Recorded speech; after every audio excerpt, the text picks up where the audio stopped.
What's the fundamental difference between, say, the US military and the Chinese military?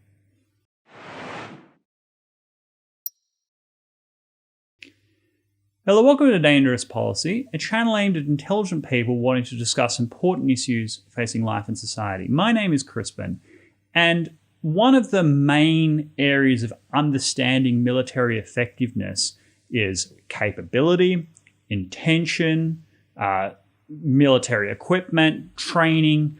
But another area that is woefully under-discussed is the relationship between the military and the government. And this varies from country to country quite dramatically. Way back in the 1950s, Samuel Huntington proposed a form of civil-military relations that is sort of adopted by many Western countries at that time, which was the professionalization of the military. That is, that the military should be subordinate to and separate from a civilian government, but should in turn be trusted to apply military affairs because of their own expertise. That is, a civilian leader should send the military off to complete a particular objective somewhere, in another part of the world, let's say. The military should dutifully obey the Constitution and their duly elected civilian leaders, and then go off to do that thing. But once that happens, the civilian government should be sort of hands-off and accept military advice as the ones who are experts in the force of arms and delivering on those military objectives. And that was a highly popular thing at that time, to kind of separate and subordinate military professionals. Whereas this kind of got modified, I think, from about the 1960s onwards, notably the Cuban Missile Crisis, where the US military were hell for leather, ready to go for war against the Soviet Union. At that time, the United States had conducted something like 8 times as many nuclear tests as the Soviet Union. They had a certain degree of military edge in terms of missile technology. And Curtis LeMay, who famously was the one who led the bombings of Japan, was I think, chairman of the Joint Chiefs of Staff. He said, look, right now is our opportunity to go to war with the Soviet Union. War with the Soviet Union is inevitable ultimately, and it might as well be when we have a military edge. And they were very much pushing John F. Kennedy in that direction. Now, of course, John F. Kennedy, under the Samuel Huntington kind of school of civil-military relations, said that he was leading, he was the commander-in-chief, and they were obliged to obey his orders. But Kennedy used the military in a slightly different way. He introduced a blockade of Cuba as a signal to the Soviet Union that they were dead serious about not allowing nuclear missiles to remain in Cuba. And he was extremely cautious to use the military in such a way to send signals to the Soviet Union about what is a red line, what is possible for de-escalation. And as Robert McNamara, the Secretary of Defense, sort of famously said, that this is not a war between the Soviet Union and the United States, but Kennedy signaling to Khrushchev how to manage this crisis in a non-violent way. In short, the military wasn't trusted to act independently of the civilian leadership. In fact, it was intrinsically carrying out the actions of a civilian military plan who were intimately involved in the direction of military operations. That is, they would bar the military from doing certain things, they would send signals in other ways, and it was a form of communication between those two governments in a way that allowed the de-escalation of the Cuban Missile Crisis in a way that was politically acceptable to both countries. In short, you could not separate the military operations themselves from the political objectives. Kind of a Clausewitzian way of saying that war is politics by other means. This sort of led to a form of civil-military relations sort of articulated by Peter Feaver, which said that you can never separate the military objectives from the political realities, and that political leaders have an obligation to continue to involve and inject themselves in military affairs throughout the course of operations, and that military professionals, yes, they should be giving their best professional advice, but ultimately should be politically aware of the strategic objectives that are critical. Now, this is true, but of course you can take that too far. One of the things that was a big criticism of Obama during the ISIS crisis was that he would continuously want to get daily reports and introduced all these kinds of rules of engagement that the military bitterly resented and found difficult to live under. Whereas when Trump comes along and says, I want you to destroy ISIS, and that's what you are obliged to do, and it took away all of these restrictions and didn't want these daily reports, trusted his military officials to get the job done, and they did. There is also the famous orders given to General Eisenhower by Harry Truman to say, I think it was Truman, it might have been, to say, it was written out saying, you will enter the continent of Europe and destroy Germany's armed forces. That was basically the entire order. And that led to the entire D-Day invasion, Operation Overlord, the invasion of Western Europe, the liberation of France and Holland, and the invasion of Germany from the West, was simply carrying out that pretty basic order. So there is a balance there between trusting the professionals of arms, but also being mindful of the political objectives and the context in which military operations take place. It's the biggest difference between, say, the where you want total victory in a conventional military fight, in which case you can trust the military to get that done, versus, say, Vietnam or Afghanistan, where you have strong domestic political considerations involved. Civil conflicts as well. I mean, the relationship between Abraham Lincoln and General McClellan during the Civil War was incredibly critical. Now, you'll notice that all through this discussion I've been very Western focused as to where that balance lies. And of course, in the Western tradition, there are certain things that we all agree on. The civilian leadership is duly elected. You have a military that is subordinate to that civilian leadership. And the exact nature of that civilian-military relationship can be debated and negotiated. But ultimately, the military is there to serve the state as a whole, and specifically the legal constitution and the duly elected government of the day. There is a quote that was written for a television show, and yet I have seen adopted and adapted in courses throughout the world. I think the showrunners really underestimated how powerful this statement was, and I'm about to butcher it, but this is from the remake of Battlestar Galactica, where Admiral Adama said, we have the military and we have the police, and we want them to be kept separately. When the military forms both of those roles, what you have is the police looking after and protecting the public against threats that are domestic, and the military protecting the state. Well, if the military is doing both of those roles, then the enemies of the state tend to become the public. And that is it's a beautifully written phrase which really describes why you have a separate military police forces. And when you have one that does both, you end up attacking your own people. Now, this is the case when it comes to China. The People's Liberation Army was not founded at the announcing of the People's Republic of China. The People's Liberation Army under Mao Zedong existed well before that as part of the civil war in China.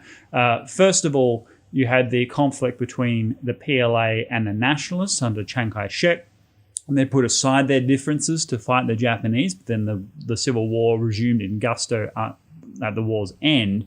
And the nationalist forces were ultimately driven away. They escaped to Taiwan, which they thought was a temporary kind of thing before Chiang Kai-shek planned to escape and evacuate even from there.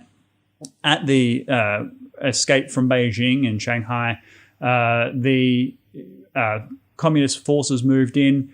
The leader, Mao Zedong, then declared the founding of the People's Republic of China, and the PLA was the Communist Party's force that brought them to power.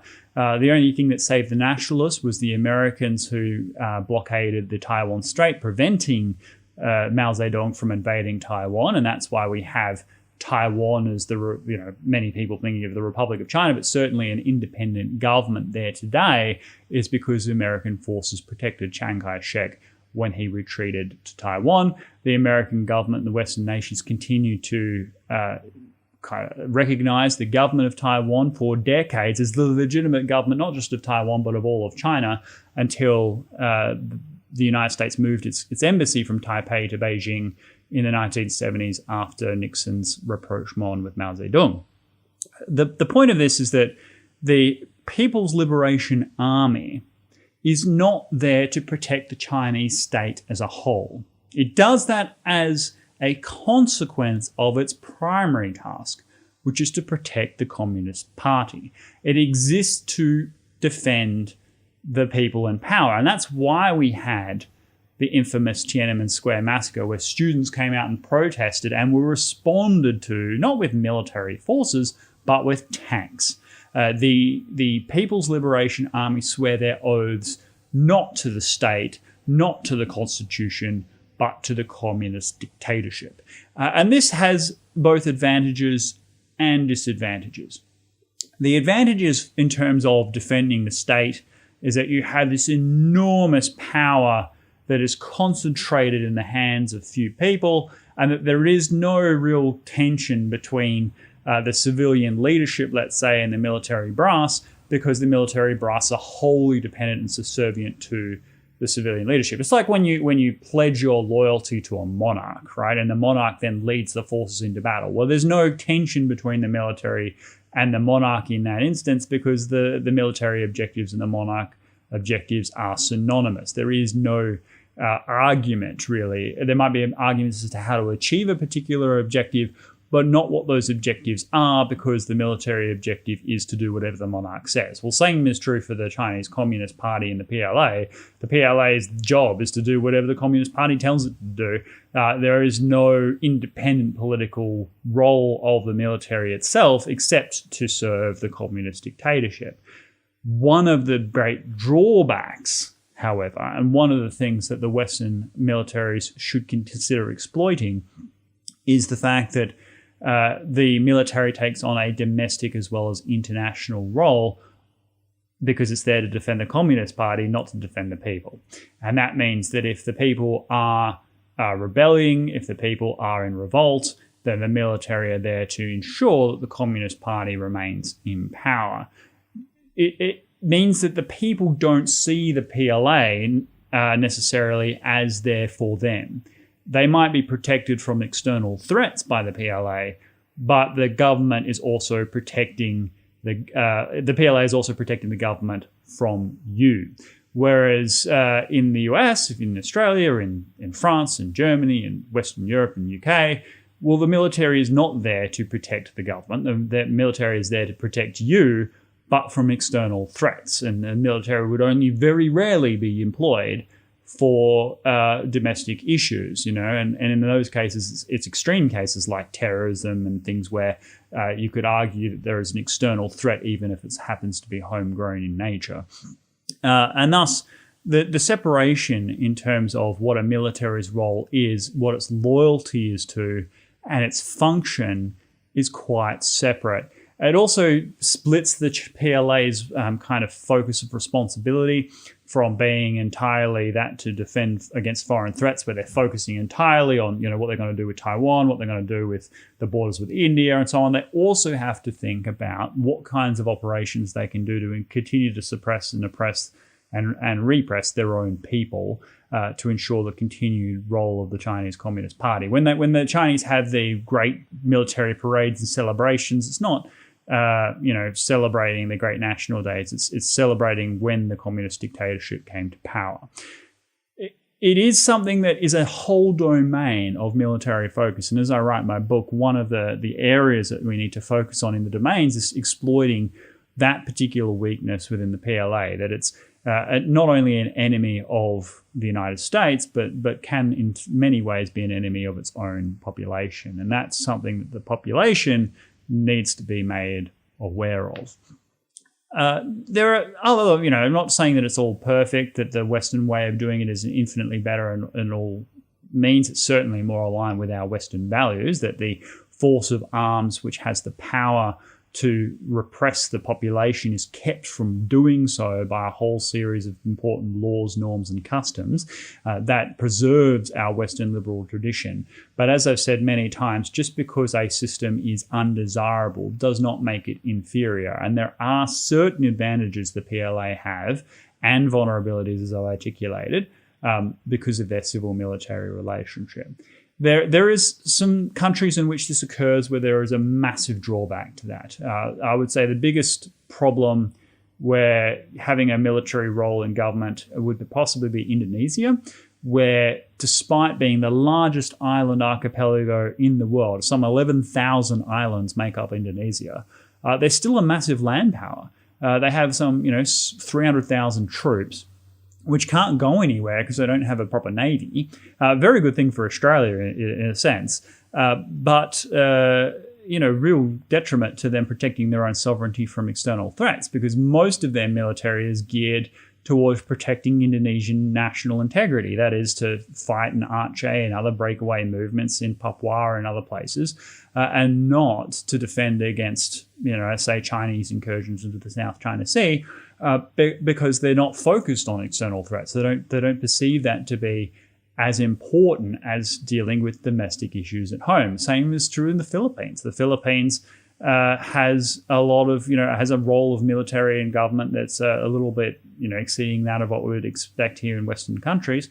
And yet they consider the main threats to be those terrorist militants in the South. In that case, it might actually be true.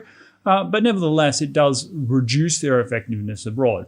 In China, by an accident of kind of geography, the fact that the PLA is a massive army is okay because China is fundamentally a land power. It doesn't have a squillion different islands making up its national force. It's there to protect as a continental power and a massive Asian landmass. So in that sense, they've lucked out in that respect. But if China was an island nation, then their kind of national domestic focus would be a real problem. Now, these domestic kind of myths about military effectiveness isn't just a problem for civil-military relations. It can also be a problem for democratic countries as well. Australia has that problem to an extraordinary degree. Australia is a massive island nation surrounded by water at the edge of Asia, where, of course, to defend Australia, air and sea power is totally king. But because of our historical traditions of World War I and the Second World War and various theatres, the Rats of Tobruk, the Kokoda Trail, Gallipoli, all of that, we still focus on the army as the main, backbone of the Australian military, which makes absolutely no sense at all in a strategic sense. We should be a totally a naval tradition. Whereas if you contrast with the United Kingdom, for example, which is an island country in the North Atlantic, well, they have a strong naval tradition, Trafalgar, the Royal Navy, and that aligns with their national interests. So these myths are also very important, and they can interfere with civil-military relations, because even if the military is subordinate to a civilian government, the military has a kind of ethos, the sort of mystique within the population itself, which makes it intrinsically political and thus can harm military effectiveness.